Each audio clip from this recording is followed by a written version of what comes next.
Thank you very much. Today, I want you to open your mind. Open your mind to the possibility that one day we will make contact with an intelligent civilization in outer space that could be thousands, millions of years ahead of us in technology. We are talking about satellites in orbit, the Kepler, the Corot, new efforts to identify Earth-like twins in outer space. We will have an existential shock looking at the night sky, realizing that here, there are twins of the Earth. This is my next book, Physics of the Future, where I talk about the year 2100. Let me make a prediction, and that is sometime by mid-century, we might make contact with an intelligent civilization in outer space. Now, why do I say this? Because even as we speak, the Kepler satellite, the Corot satellite are identifying hundreds of exoplanets in outer space, 500 identified so far. The first Earth-like twins are now being identified. Perhaps they have liquid oceans. Perhaps they have organic chemicals. Perhaps they have amino acids. Perhaps they may even have life. This is one of the goals of scientists looking for signs of life in outer space. But then the question is, if we find microbial life in space, that is not very interesting. But the SETI project has gotten an infusion of funds. They can now analyze 1,000 times more stars than before. And the SETI project wants to eavesdrop on intelligent conversations in space. I'm a physicist. When we physicists look for alien civilizations, we don't look for little green men. We look for energy consumption.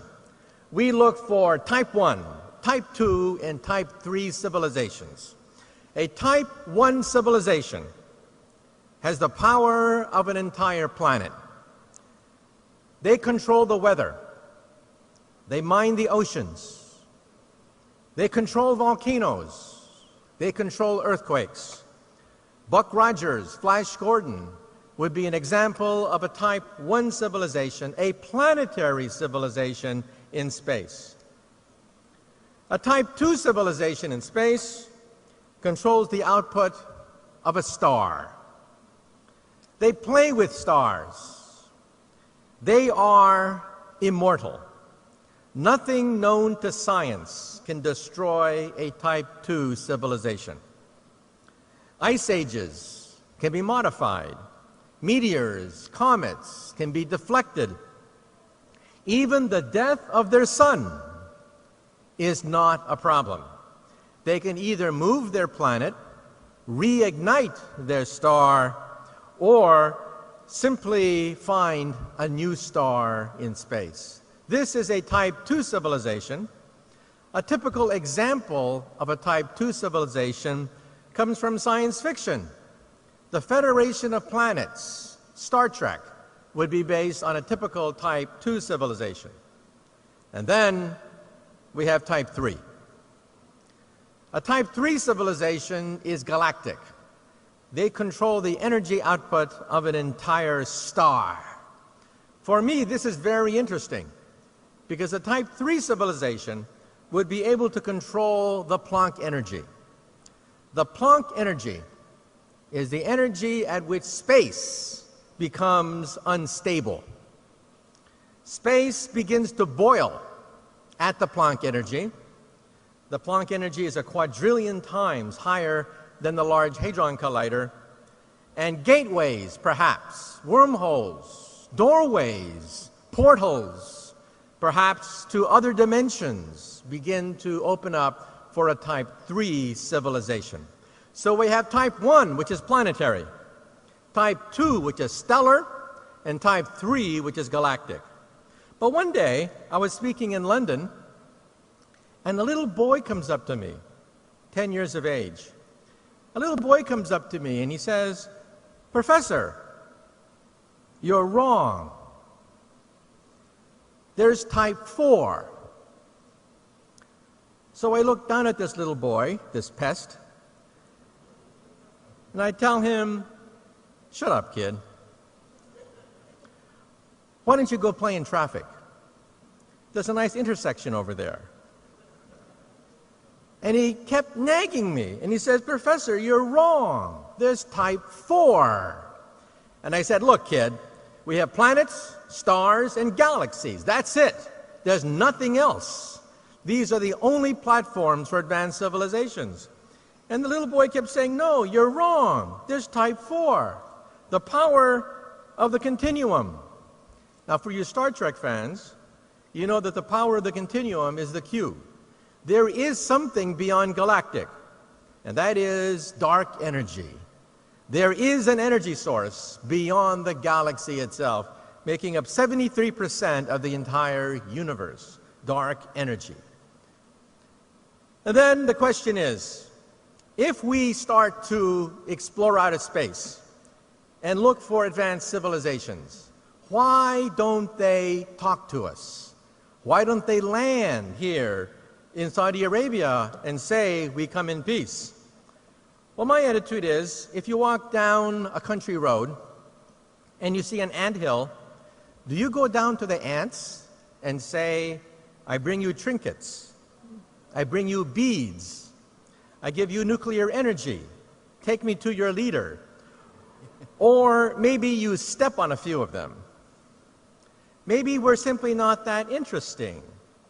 So let me now close on the following note. What lessons can we take from this? First of all, this has theological implications.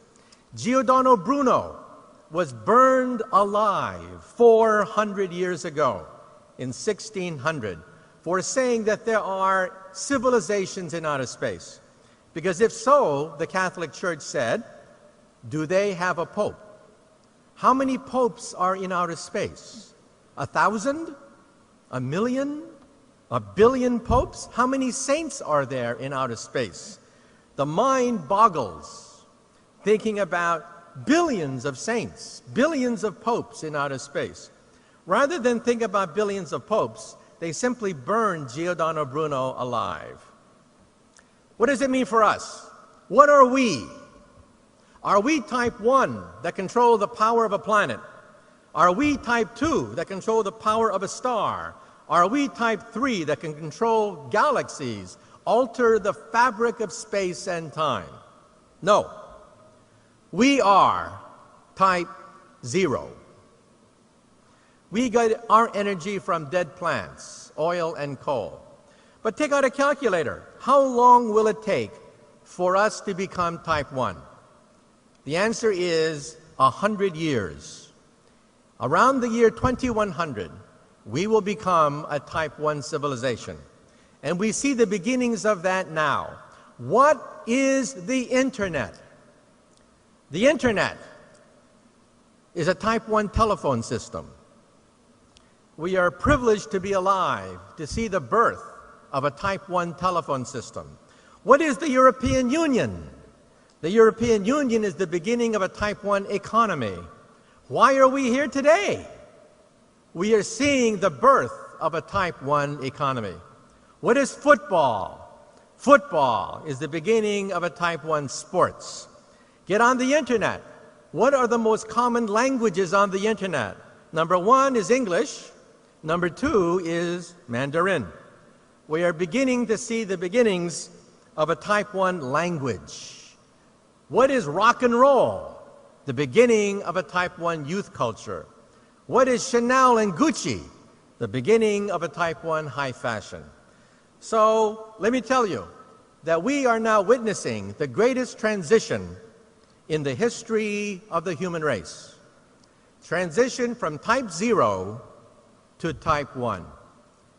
The generation now alive is privileged to see the birth pangs of the birth of a new civilization, Type 1, planetary, planetary energy, planetary economy, planetary environment. And so in conclusion now, let me wrap up. I'd like to dedicate my comments to Giordano Bruno, who 400 years ago said there are planets in outer space. Every week, we discover a new planet orbiting another star. I call this Bruno's revenge. Thank you.